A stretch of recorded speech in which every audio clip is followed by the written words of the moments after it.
आप सबके बीच में एगो प्यारा सा कन्यादान के गीत सुनाओ तनी। हमारा आशा ना पूरा विश्वास बा कि आप सबके बढ़िया लागे। कहे के का बा भाव का बा भैया।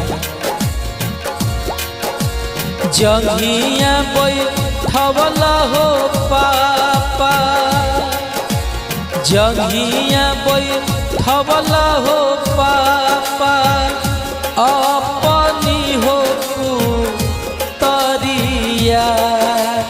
जंघिया बैठवल हो पापा, अपनी हो तरिया। रोवेली सीता हो बेटी, नैना भरी हो लोरावा। जंघिया बैठवल हो पापा, अपनी हो तरिया। और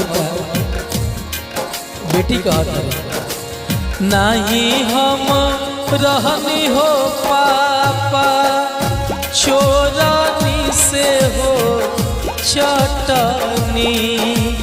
नहीं हम रहनी हो पापा, चोरनी से हो चटनी। नहीं हम सभावा में पापा हो पकड़ी हो बवनी।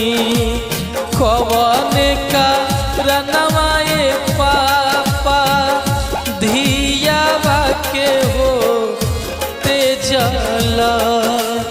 जंघिया बैठवल हो पापा, अपनी हो तरिया।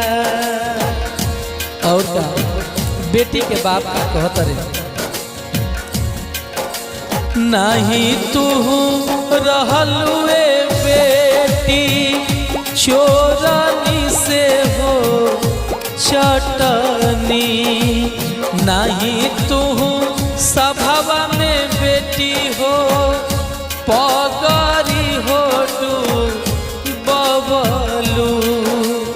दुनिया के रीत हो बेटी, तोहरा संगे हो कईनी। जंघिया बैठवल हो पापा, अपनी हो तरिया। रोवेली सीता हो बेटी, नैना भरी हो लोरावा। रोवेली सीता